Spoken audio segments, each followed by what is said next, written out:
Bonjour à tous et à toutes et re-bienvenue sur la chaîne de l'Archimage. Aujourd'hui, on va parler d'un sujet qui va être très important pour beaucoup d'entre vous puisque, et d'ailleurs je vous en remercie, il y a beaucoup d'entre vous qui m'ont rejoint directement, que ce soit par message, dans les commentaires de la chaîne.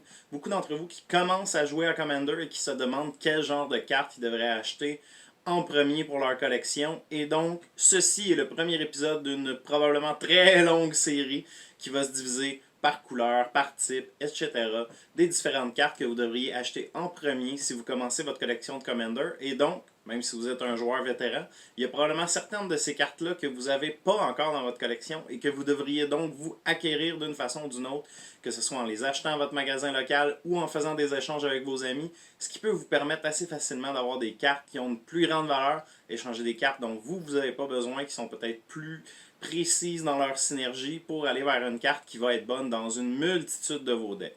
Et c'est de ce genre de cartes-là qu'on va parler. Donc ça va être des cartes qui vont être bonnes à peu près dans n'importe quel deck de la couleur ou du type dont on va parler.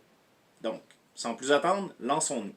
L'épisode d'aujourd'hui, on va discuter des différentes cartes de ramp et des différentes cartes également qui vont aller dans votre mana base, dans votre base de mana. Et pour des raisons évidentes, c'est le genre de carte que vous allez devoir avoir besoin en premier, puisque vous allez en avoir besoin dans tous vos decks de ces cartes-là.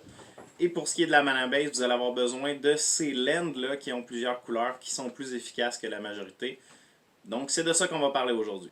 Alors on va commencer d'emblée par tasser le choix le plus évident, la carte que je donne aux nouveaux joueurs lorsque j'ai la chance d'en rencontrer un qui est dans mon playgroup ou qui est recommandé par quelqu'un de mon playgroup. C'est quelque chose que j'ai fait à plusieurs reprises déjà et j'ai nommé la carte la plus puissante de notre format, le Sol Ring.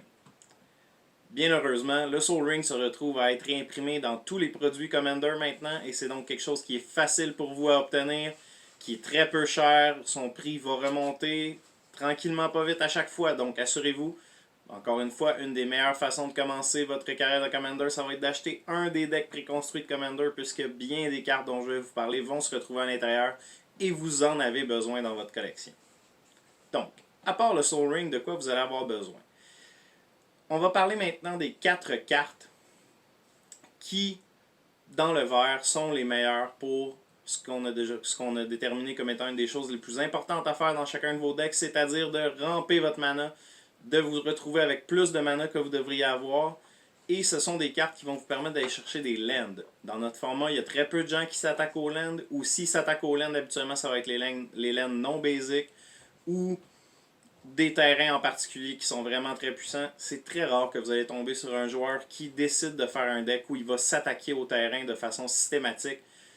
C'est pas quelque chose qui est très le bienvenu dans notre format, et donc vous devriez en profiter en achetant les 4 cartes suivantes, et j'ai nommé Cultivate, Kodama's Reach, Rampant Growth et Farseek.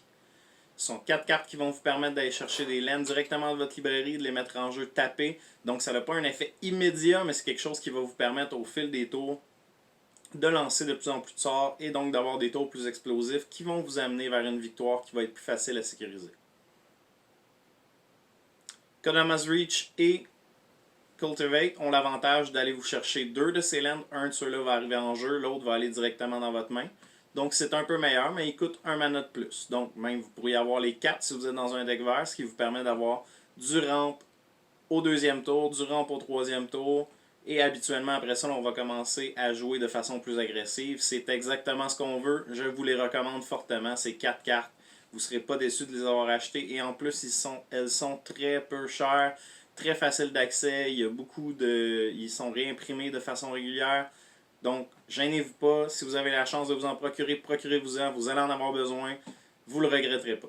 Et encore une fois, dans le ramp à 2 de mana, dans l'artefact, on va parler de tous les signets et également de Fellwar Stone, qui, elle, va vous permettre d'ajouter une mana de la couleur que vous voulez d'un terrain qu'un de vos adversaires pourrait produire. Donc, ça peut vous donner un éventail de couleurs plus variées, mais ça va être dépendant des couleurs que vos adversaires jouent. Mais la plupart du temps, autour d'une table de Commander, on va avoir quand même une bonne diversité au niveau des couleurs qui sont jouées. Donc, c'est très très rare que ça ne vous permettra pas d'aller chercher au moins une couleur dont vous avez besoin. Et il y a l'avantage par rapport au signet que ça ne vous prend pas un mana pour l'activer. Donc c'est un petit avantage supplémentaire. Évidemment, il est un petit peu plus cher que les autres à cause de ça. Mais sinon, absolument tous les signets devraient être dans votre collection si vous avez l'intention de faire des decks de 2, 3, 4, voire même 5 couleurs. C'est pas à négliger, c'est très utile. Vous devriez avoir ça dans votre collection. Très peu cher habituellement. En ce moment, je pense qu'ils sont entre 75 sous et 2$. Donc facile à acquérir encore une fois. Dans les produits préconstruits, vous allez en trouver. Les gens vont en avoir probablement trop. Ils vont en avoir à échanger. Donc c'est facile pour vous d'en obtenir. Négligez pas ça. Rampez au deuxième tour. C'est très utile. Ça va vous permettre, par exemple, si vous avez un Commander qui vous coûte 4, de le sortir dès le troisième tour si vous avez mis un signé au deuxième. Donc ça va vous permettre d'accélérer énormément votre plan de match. Et c'est le genre de choses qu'on veut. C'est ce que la rampe nous permet de faire en règle générale et c'est très très utile. Donc, maintenant que la rampe en tant que telle est passée, autre que dans des terrains. Maintenant, on va parler des terrains qui peuvent vous aider énormément à rendre votre base de mana beaucoup plus efficace et de ne pas vous retrouver dans une situation où vous avez une de vos couleurs qui vous manque, ce qui est vraiment déplorable. Donc là, on va parler de deux terrains, encore une fois, qui sont très très peu chers. Que ce soit, bien évidemment, à lancer sur le champ de bataille, ils sont très très peu chers parce que ça coûte rien de mettre des terrains. Mais même en termes de monnaie réelle, ils sont très accessibles, très faciles à trouver. Et j'ai nommé Evolving Wilds et Terramorphic Expense, qui permettent tous les deux de faire exactement la même chose. En fait, vous le tapez, vous le sacrifiez, et ça vous permet d'aller chercher un terrain basique dans votre terrain, dans votre librairie. Ce qui est très utile, encore une fois, ça va vous permettre, par exemple, si vous avez deux couleurs, vous avez besoin d'aller vous chercher votre mana noir que vous n'avez pas en ce moment. Vous jouez ça, vous amenez votre marais sur le terrain immédiatement. Ça va vous aider énormément à fixer votre base de mana.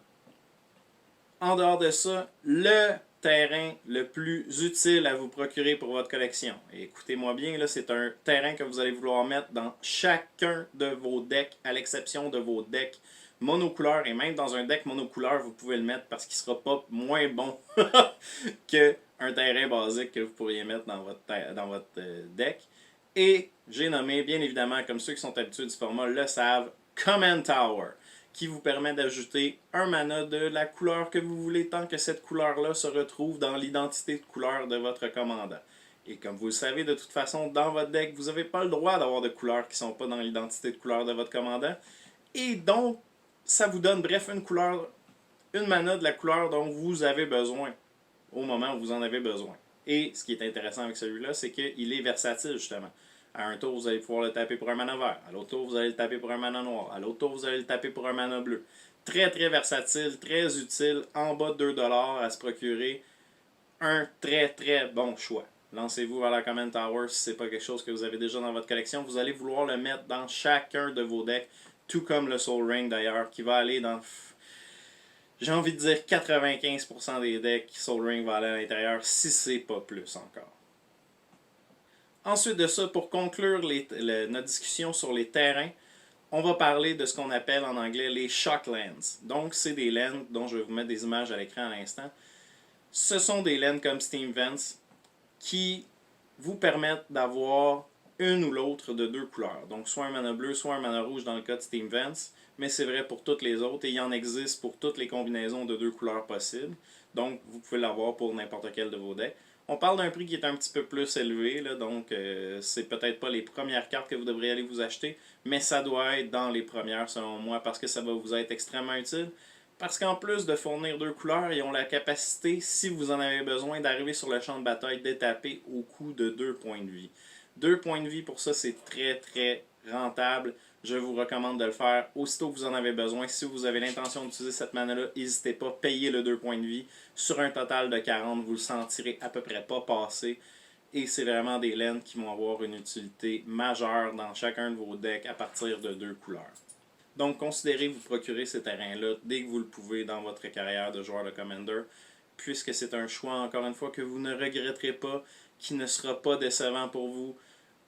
Vous passerez jamais à travers votre collection en vous disant « Ah non, qu'est-ce que je fais avec ce terrain-là? Je l'utiliserai jamais dans un de mes decks. » Ça vous arrivera jamais. À l'opposé de si vous vous tournez vers des cartes dont le coût est plus élevé, mais qui ont une utilité très précise dans un certain type de synergie. Si c'est un genre de synergie que vous réalisez que vous appréciez pas jouer tant que ça finalement ou que vous avez peu de decks qui utilisent cette synergie, Ça va être des cartes qu'un jour vous pourrez y arriver et vous dire pourquoi est-ce que j'ai dépensé 20, 30, 40 dollars pour cette carte alors que je ne m'en sers jamais parce que c'est quelque chose que j'ai décidé de laisser de côté très tôt dans ma carrière. C'est quelque chose qui ne sera pas vrai pour toutes les cartes dont on a parlé aujourd'hui puisque ce sont toutes des cartes que vous allez utiliser tout au long de votre carrière de Commander et qui vous seront toujours utiles, vous le regretterez jamais. Alors donc j'espère que cette vidéo-là vous a donné une meilleure idée du genre de cartes que vous devriez aller vous chercher dès le début de votre carrière de joueur de Commander. Laissez-moi savoir dans les commentaires s'il y en a que j'aurais peut-être oublié. Dans les catégories dont on a parlé évidemment, puisque comme je viens de vous le dire, il va y avoir un nombre incroyable d'épisodes qui s'en viennent là-dessus, qui vont vous aider énormément à faire des choix éclairés. Donc laissez-moi savoir si j'en ai oublié dans les commentaires. Et notre pain et notre beurre salé. N'oublions pas d'aimer la vidéo si vous avez apprécié, si ça vous a aidé, si vous avez appris quelque chose dans cette vidéo, découvert une carte que vous ne connaissiez pas. Abonnez-vous à la chaîne si ce n'est pas déjà fait. Ça nous motive, on aime ça. Et pour aider à ces abonnements, pour aider à cette statistique qu'on garde toujours en tête, partagez cette vidéo avec vos amis ou sur des groupes dans lesquels vous êtes membre. Ça nous aide énormément à se faire connaître. Il y a beaucoup de gens qui m'ont écrit pour me dire « Ah, j'ai découvert la chaîne dans tel groupe, j'ai découvert la chaîne dans tel groupe. » Je suis vraiment heureux de l'avoir découverte puisque c'est un contenu en français qui est intéressant, qui est facile à suivre. Donc, je veux en profiter pour vous remercier pour tous ces bons commentaires. C'est vraiment agréable pour moi de les avoir. Et donc, sur ce, je vous dis à la prochaine.